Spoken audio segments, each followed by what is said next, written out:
19 October 2025 story teller the story teller नावाचा Hindi cinema पाहिला.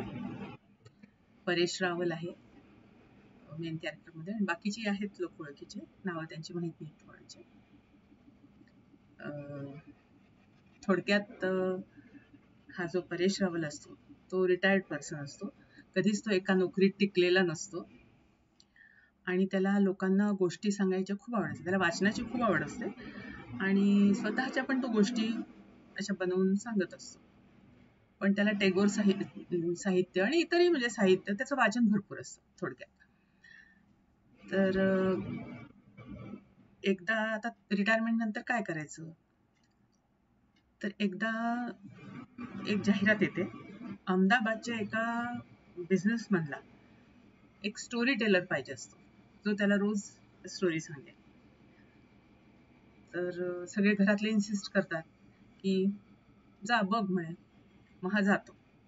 तर त्या बिझनेसमॅनला झोप येत नसते रात्री, म्हणून तो म्हणतो मी म्हणे सगळं उपाय करून बघितले पण कशानेच मला झोप येत नाही. 30 वर्षापासून मी झोपलो नाहीये. तर मला शेवटी कोणीतरी, आपण जसं रात्री आपल्याला दादीमा सांगायची गोष्ट आणि आपल्याला झोप यायची लहानपणी, तर तसं करून बघावं म्हणून मी सुरू केलंय. तर बघू म्हणे होतं का. मग हा सांगायला सुरुवात करतो. आता रात्री फक्त गोष्ट सांगायची, दिवसभर काय करायचं. बरं, तो फिश पण मिस करत असतो. मग तो तिथे अहमदाबादमध्ये थोडं हिंडतो, फिश मार्केटमध्ये जाऊन तिथल्या नोकराला मग फितवतो फिश बनवायला आणि लायब्ररीत पण जातो वाचन करायला.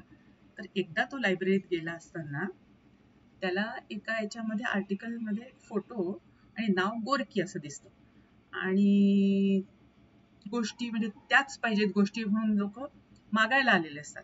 मग तो त्या लायब्ररीला विचारतो की काय, तर म्हणे हे गोरकी नावाचं नवीनच आता म्हणे हे 2-4 महिन्यापासून स्टोरी लिहितात ते आणि त्यांच्या खूप पॉप्युलर झाल्या, सगळ्यांना खूप आवडायला लागल्यात स्टोरीज. तर तो म्हणतो एखादी सांगू शकतो का, सांगू शकते का काय आहे. तर जेव्हा ती सांगते तेव्हा याला कळतं की हा जो रात्री रोज स्टोरीज सांगायचा त्याच स्टोरीज तो छापतोय.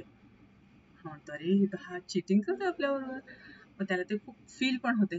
तो म्हणतो आपण आपल्या स्टोरीज आणि म्हणजे किंवा म्हणजे आपण सांगतो आणि हा आपल्या नावावर छापवतो. आणि हा जो असतो परेश रावल, तारिणी नाव असतं त्याचं, तर तो म्हणतो की आपण फक्त घाबरतोय लोकांच्या आलोचना, म्हणजे लिहिल्यानंतर लोकांना आवडेल न आवडेल, आलोचना करतील म्हणून आपण लिहित नाहीये. आपण फक्त आपल्या म्हणजे ग्रुपमध्ये किंवा मंडळीमध्ये किंवा असं गेट टुगेदर मध्ये ऐकवतो गोष्टी.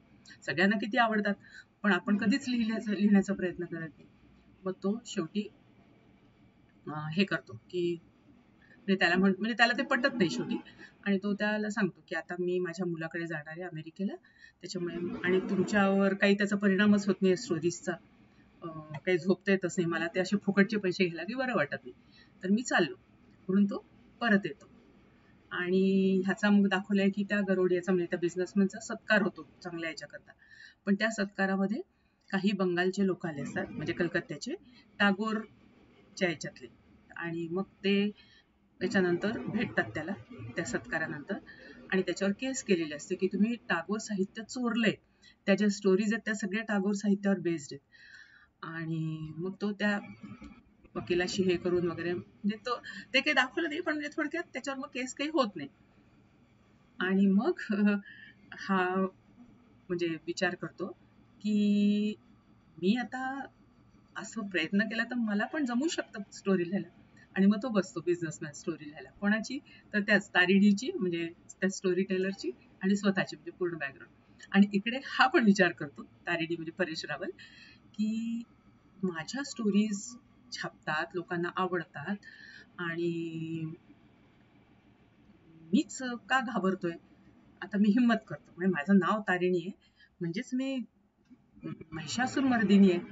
तर म्हणून तो पण लिहायला बसतो आणि तो पण ती स्टोरी लिहायला सुरुवात करतो. आणि तिथेच की एक कलकत्त्यामध्ये स्टोरी टेलर असतो आणि तो अहमदाबादला जातो असं जसं, आणि इकडे हा पण लिहायला जातो. आणि मग तिथेच ते स्टोरी टेलर मूवीचा एंड केलेला आहे. तर छान आहे, पकडून ठेवते, खेळून ठेवते. आणि परेश रावल आणि तो तौफिक कुरेशी होते, तर सुंदर काम केलंय. आणि छान आहे, वेगळंच स्टोरी, आवडलं.